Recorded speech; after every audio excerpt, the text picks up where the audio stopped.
우리 성도님들은 혹시 축구 하는 거라든지 보는 거 좋아하십니까? 2002년 월드컵 때 보니까 우리나라 사람들 참 많은 분들이 축구를 좋아하는구나, 그런 생각을 하게 되었습니다. 지금 동남아시아에서 그들끼리 아시안 게임, 동남아시안 게임을 하고 있는데, 어제 뉴스를 보니까 우리나라 박항서 감독이 베트남 축구대표팀 감독으로 있는데, 인도네시아랑 베트남이 경기했는데 3대0으로 이겨서 사람들이 길에서도 응원하다가 또 집에서 응원하다가 밖으로 다 뛰쳐나와서 흥분의 도가니였다, 이런 뉴스를 접했습니다. 그냥 상대가 안 되는 그런 나라와 그런 팀과 경기에서 이기면 별 감동이 없을 텐데, 현재 인도네시아 축구대표 감독이 신태용 감독이 하고 있다고 합니다. 그래서 강력한 우승 후보인데, 강력한 우승 후보를 이긴 것만으로도 너무 기뻐. 그들이 너무 기뻐해서 다 몰려 나왔다 그럽니다. 근데 비단 이 축구 경기뿐만 아니라 전쟁에 있어서도 그런 것 같습니다. 전쟁에서 승리하게 되면 사람들이 기뻐하고 또 그 승리한 날을 기념하게 되는데, 이스라엘이 아이성과의 두 번째 전투에서 승리했을 때는 이와는 다른 모습의 반응을 보입니다. 당시의 고대 근동 지방에서도 전쟁에서 승리하면 사람들이 음식을 풍성하게 하고 먹고 마시면서 즐기는 그러한 것이 그 당시의 문화인데, 여호수아와 이스라엘은 전혀 다른 반응을 보입니다. 그래서 이 여호수아와 이스라엘이 아이성 전투에서 승리한 이후에 행한 것이 뭐냐면, 하나님과 이스라엘 사이에 맺어진 그 언약을 다시 확인하는 그러한 시간을 갖습니다. 아이성 전투에서 패한 이후에 눈에 보이는 현상적인 회복이라 그러면, 그 전쟁에서 다시 승리하는 것, 그것이 눈에 보이는 현상적인 회복이라고 할 수 있습니다. 그런데 여호수아와 이스라엘이 눈에 보이지 않지만 진정한 회복, 진짜 그들이 회복을 누려야 되는 것, 그것에 집중하면서 오늘 본문에 보면 세 가지 행동을 합니다. 언약을 다시 재확인하는 세 가지 모습인데, 오늘 그 내용을 간단하게 살펴보려고 합니다. 먼저는 여호수아가 에발산에 단을 쌓고 제사를 드렸습니다. 세겜이라고 하는 지역에 있는 에발산, 그 에발산에 단을 만들고 하나님 앞에 제사를 드렸습니다. 예배를 드렸습니다. 이것이 이스라엘이 행한 첫 번째 진정한 회복을 위한 행동이었는데, 한마디로 말하면 예배라고 할 수 있습니다. 그들이 진정한 예배를 위하여 첫 번째 단추를 끼운 것이 뭐냐면 예배입니다. 예배. 30절과 31절 말씀이 이렇게 시작합니다.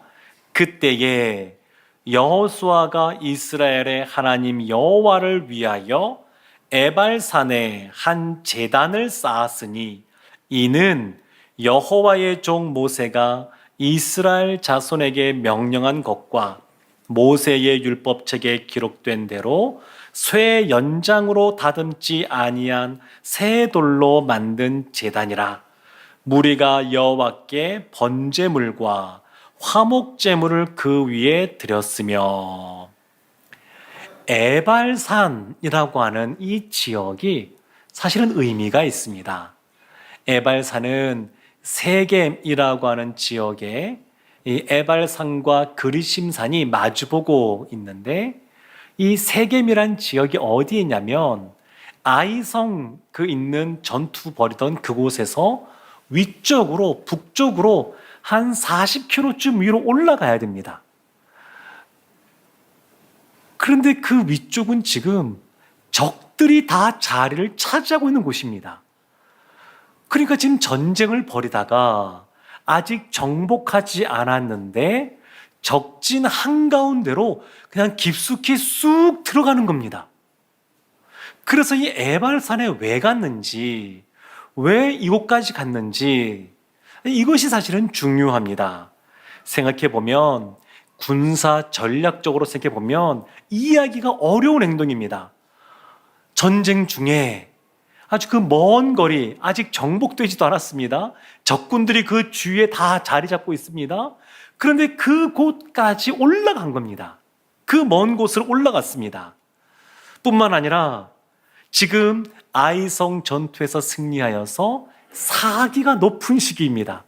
이럴 때는 상대방은 사기가 꺾여 있고 우리 편은 사기가 올라가 있으면 속전속결 이런 것이 중요합니다.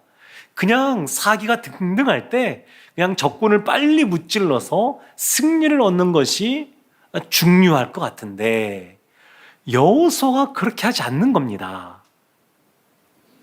그냥 아무런 그 대비 없이 위로 올라가면 갑자기 적군이 기습할 수도 있고 또 그들이 마음을 추스리고 또 힘을 모을 수도 있는데 그런데 그것보다 예배를 우선하는 겁니다. 실제로 이 뒤에 보게 되면 이스라엘이 기브온 사건 이후에 연합군을 형성하여 이스라엘을 대항합니다. 그러니까 그전에는 여리고성 따로 아이성 따로 이렇게 전투를 벌였다 그러면 이젠 그들이 연합군을 형성합니다. 연합군을 형성해서 많은 군사들을 거느리고 이스라엘을 대항합니다. 그러니까 이 시간을 준 겁니다. 이 황금 같은 시간, 전쟁에 있어서 전혀 어울리지 같지 않은 이 에발산의 예배에 들어가는 모습 때문에 그들 가운데 시간을 주게 된 겁니다. 그러면 왜 여호수아가 이와 같은 행동을 했을까? 왜 이스라엘은 이 모든 것을 모르지 않았을 텐데 위험을 무릅쓰고 전쟁 중에 그 전쟁을 잠시 멈추고 내려놓고 예배 드리러 에발산까지 갔을까? 생각해 보면 아이성 전투에서 패배했던 이유는 여리고성 그 전투에서 아간이 하나님의 말씀을 어기고 자신의 탐심을 못 이겨서 하나님의 것을 훔치는 것으로 시작하여서 패배하게 되었습니다. 하나님이 뭐라고 말씀하시냐면 여호수아에게 너희 가운데 이와 같은 죄악을 제거하기 전에는 내가 너희와 다시 하지 않겠다. 이런 말씀을 하십니다.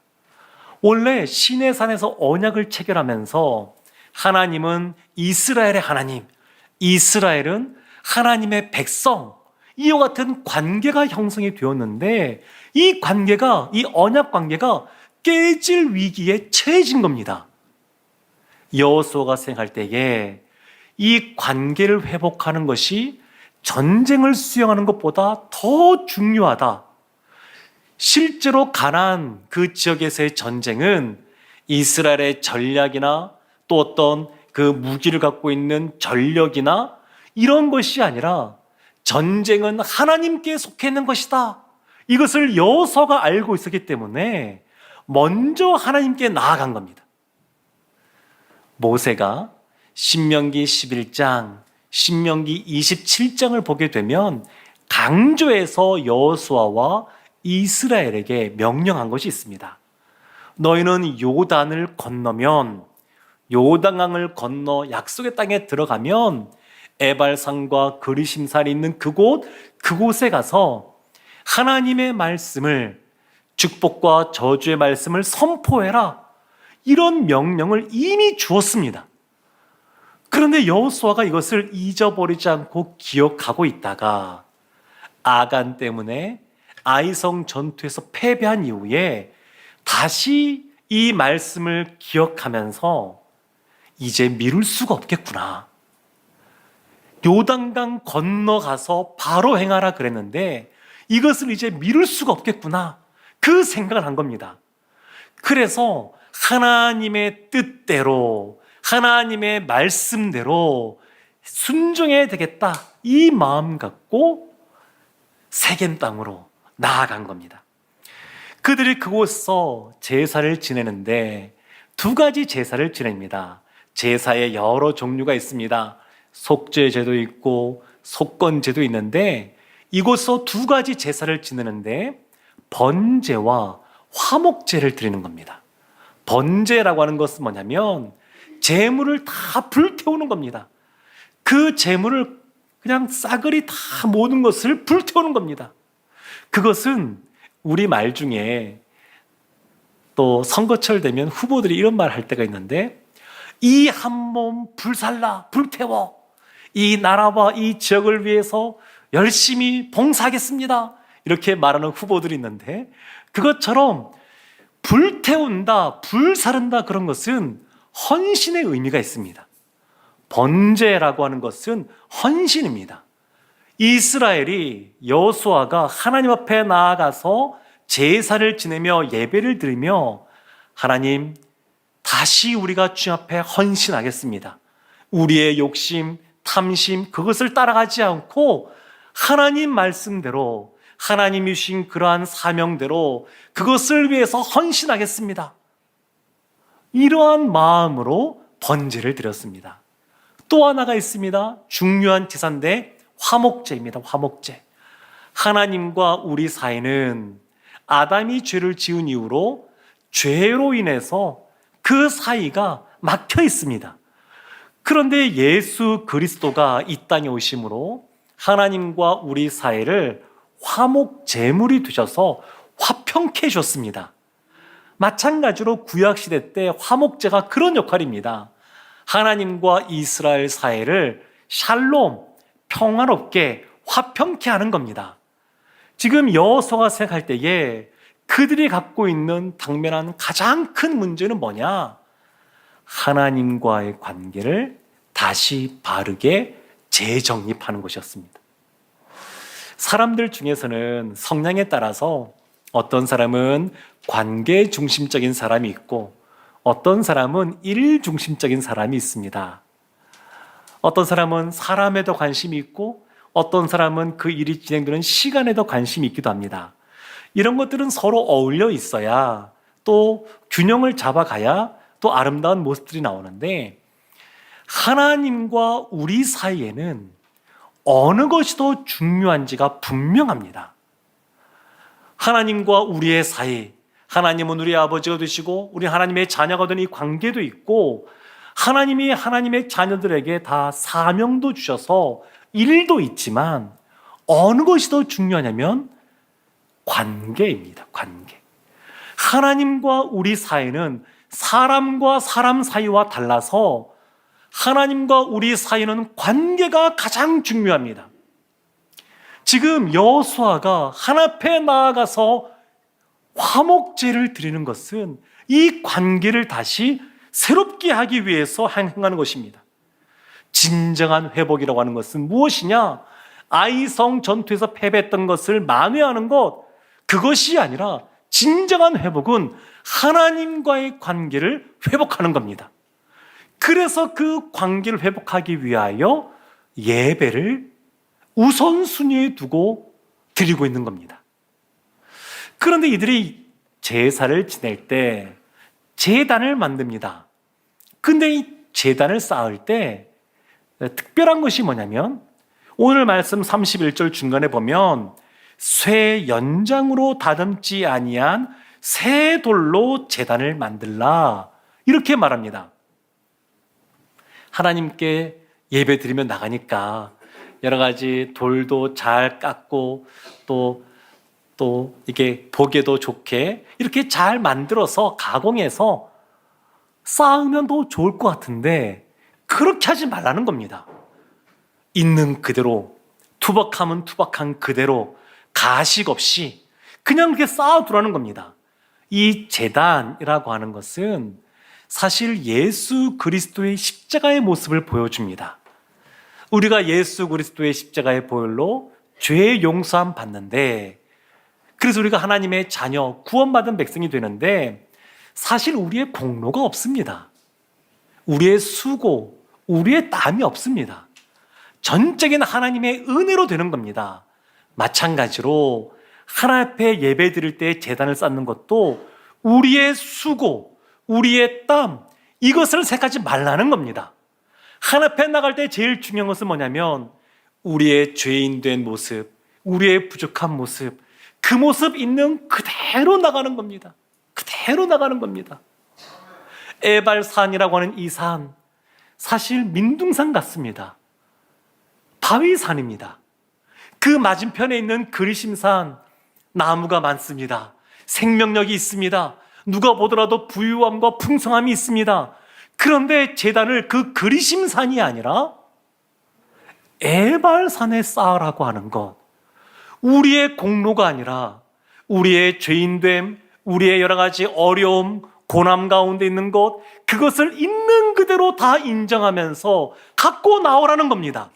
그러면 예수 그리스도께서 십자가를 지심으로 우리의 모든 죄를 용서해 주시고 하나님과의 관계를 화목하게 하시고 우리로 구원받은 백성으로서 부유한 은혜 가운데 살게 하신 것처럼 이스라엘도 그렇게 회복시킬 것이라고 말씀하고 있습니다. 사랑하는 성도 여러분, 에발산에서 단을 쌓고 하나님 앞에 제사를 지내는 것은 하나님과의 진정한 회복, 예배를 회복하는 것이었습니다. 그들이 행한 두 번째 행한 것이 있습니다. 그것은 뭐냐면 모세의 율법을 다시 돌에 기록하는 겁니다. 돌의 말씀을 다시 기록하는 겁니다. 진정한 회복을 위해서 그들이 행한 것이 뭐냐면 말씀을 선택하는 것이었습니다. 말씀을 선택했습니다. 32절 말씀이 이렇게 나옵니다. 여호수아가 거기서 모세가 기록한 율법을 이스라엘 자손의 목전에서 그 돌에 기록하매. 이 율법 아마도 십계명 말씀, 신명기 28장에 보면 축복과 저주의 말씀이 나오는데 이런 것을 기록해 놓은 것 같습니다. 이것을 보면서 그들이 이스라엘이 무엇을 깨닫냐면 하나님과 하나님의 말씀은 언제나 동일하시는구나. 사람의 마음이 변해서 그렇지 하나님과 하나님의 말씀은 변치 않는 신실하신 분이시구나. 이런 것을 깨닫는 겁니다. 지금 이 돌에 그 말씀을 기록하면서 아간의 사건처럼 우리는 이것을 잊어버리지 말아야지 이스라엘이 그것을 다시 되새기고 있는 겁니다. 사랑하는 성도 여러분, 우리도 하나님 베풀어 주신 그러한 은혜, 하나님 주신 말씀 잊어버릴 때들이 있습니다. 그런데 지금 이스라엘은 그것을 잊어버리지 않으려고 돌의 말씀을 기록하는 겁니다. 하나님이 아담과 하와에게 에덴 동산에 있는 모든 것을 다 주셨습니다. 그러면서 단 한 가지 선과 악을 알게 하는 나무의 열매만은 먹지 말도록 하셨는데 그것은 그 한 가지를 금했다, 그것이 중요한 것이 아니라 다른 모든 것을 주셨다. 그리고 모든 것을 주셨는데 그것을 늘 은혜로 생각하고 감사하게 생각하라고 한 가지 선과 악을 알게 하는 나무의 실과 그것을 먹지 말라고 한 겁니다. 그것을 두신 이유는 인간이 죄를 지어 죽음 가운데 이르게 하기 위해서가 아니라 하나님이 우리를 너무 잘하셔서 늘 감사하고 찬송할 수 있도록 하나님을 기억할 수 있도록 그것을 두신 겁니다. 하나님은 너무 인격적인 분이십니다. 예수님이 우리를 찾아오실 때에도 문을 강제로 열고 들어오시는 것이 아니라 문 밖에서 두드리고 계십니다. 우리가 마음을 열 때까지 기다리고 계십니다. 그러니까 이 말씀을 선택한다고 하는 것은 어떤 것이냐? 우리의 힘과 능력으로 승리하는 것이 아니라 하나님의 은혜로 승리하는 것입니다. 그것을 인정하는 겁니다. 또 이 말씀을 기록하는 것 중요한 이유가 있습니다. 그것은 뭐냐면 우리의 다음 세대, 후손들을 위해 행하는 겁니다.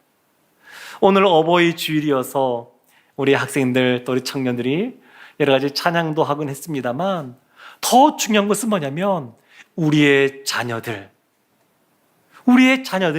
믿음 생활을 잘하는 겁니다. 다윗이 그의 아들 솔로몬에게 원했던 것, 너는 신실하게 하나님 말씀을 지키며 믿음의 대장부가 되라고 그랬는데, 우리의 자손들에게 필요한 것은 그런 것입니다. 세월이 지나가면 사람들이 잊어버리기가 쉽습니다. 그래서 지금 볼에 그 율법의 말씀을 기록하는 겁니다. 그걸 보면서 묻게 되겠죠. 아버지, 할아버지, 저 돌은 무슨 돌입니까? 그러면 설명할 겁니다. 아이성 전투와의 두 번째 전쟁에서 우리가 승리한 이후에 하나님이 약속의 땅에 들어가서 행하라고 하는 것, 그것을 기억하면서 제단을 쌓고 예배를 드렸다. 그리고 이 말씀을 기록하면서 우리의 삶 가운데 승리의 삶을 살려면 말씀을 선택해야 된다고 하는 것, 학문적으로 높은 어떤 경지에 다다랐든 또 재물을 많이 얻었든 그것도 사실 하나님이 신명기 말씀처럼 재물 얻을 능력을 주셔야 가능한 것이고, 잠언 말씀처럼 하나님을 경외하는 것이 지혜의 근본이라 그러는데, 하나님이 지혜를 주셔야 그것은 업적을 남기는 것처럼 하나님을 기억해야, 하나님의 말씀을 붙잡아야 우리의 삶 가운데 승리가 있단다, 이렇게 가르쳐 주는 겁니다. 사랑하는 성도 여러분, 시내산 언약은 애굽에서 나온 세대, 부모 세대가 언약을 맺은 것이라 그러면, 지금 이 언약을 재확인하는 시간은 승리를 경험한 사람들, 하나님의 은혜를 경험한 사람들이 언약을 다시 재확인하고 있는 시간들입니다. 하나님의 은혜를 경험하지 못한 사람들이 아니라 하나님의 은혜를 경험한 사람들이 말씀을 선택하고 그 말씀의 은혜 가운데 다음 세대까지 그 은혜를 받아 누리기를 원하고 있습니다. 세 번째 그들이 행한 것이 있습니다. 그것이 뭐냐면 에발산과 그르심산 사이에서 율법을 낭독했습니다. 에발산 북쪽에 있고 그르심산 남쪽에 있는데, 그 사이 세겜 골짜기에서 언약궤를 두고 말씀을 낭독할 때 그들이 아멘 아멘 화답하는 그런 퍼포먼스를 벌이게 됩니다. 진정한 회복을 위해서 그들이 행한 것이 뭐냐면 청종이라는 것입니다. 청종, 말씀을 듣고 말씀을 순종하는 청종입니다. 33절 34절에 이렇게 나옵니다. 온 이스라엘과 그 장로들과 관리들과 재판장들과 본토인뿐 아니라 이방인까지 여호와의 언약궤를 맨 레위 사람 제사장들 앞에서 궤의 좌우에 서되 절반은 그르심산 앞에 절반은 에발산 앞에 섰으니, 이는 전에 여호와의 종 모세가 이스라엘 백성에게 축복하라고 명령한 대로 함이라. 그 후에 여호수아가 율법책에 기록된 모든 것대로 축복과 저주하는 율법의 모든 말씀을 낭독하였으니. 세겜 골짜기가 마치 로마의 원형 경기장처럼 마이크와 앰프 시설 이것이 없어도 작은 소리도 멀리까지 퍼지는 그러한 곳이었습니다. 6지파가 에발산에, 6지파가 그리심산에 올라가는데 장정만 군인만 60만 명, 어린아이 또 여인들까지 다 포함하면 200만 명이 될 텐데, 한쪽 산에 100만 명, 한쪽 산에 100만 명, 이렇게 올라가 있는 겁니다. 그리고 그 사이 세겜 골짜기에 언약궤를 두고 말씀을 낭독하는 겁니다.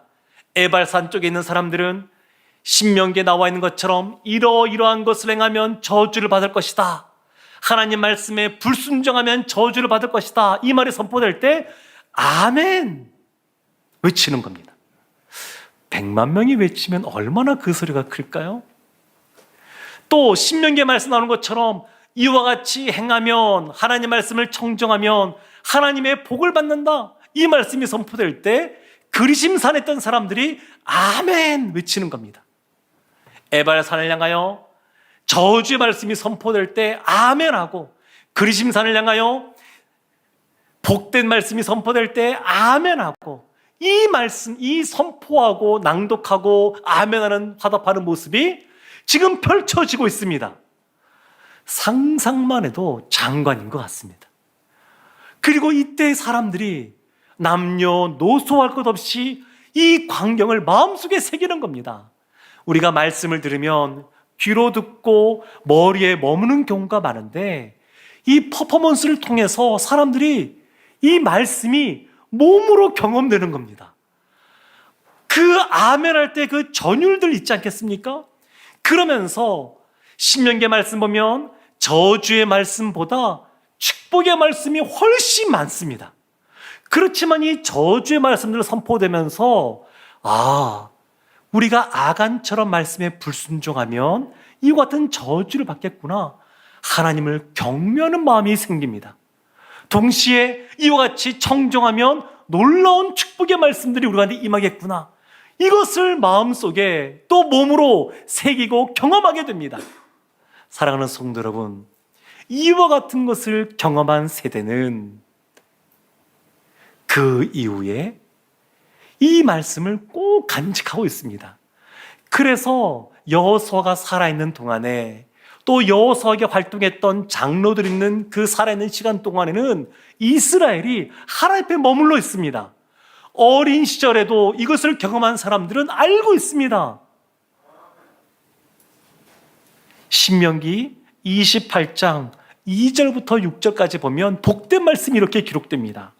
내가 내 하나님 여호와의 말씀을 청종하면 이 모든 복이 내게 임하며 내게 이르리니, 성읍에서도 복을 받고 들에서도 복을 받을 것이며, 내 몸의 자녀와 내 토지의 소산과 내 짐승의 새끼와 소와 양의 새끼가 복을 받을 것이며, 내 광주리와 떡반죽 그릇이 복을 받을 것이며, 내가 들어와도 복을 받고 나가도 복을 받을 것이니라. 복 받을 것이 많이 나옵니다. 그런데 복 받는 조건 딱 한 가지가 나옵니다. 청정하면.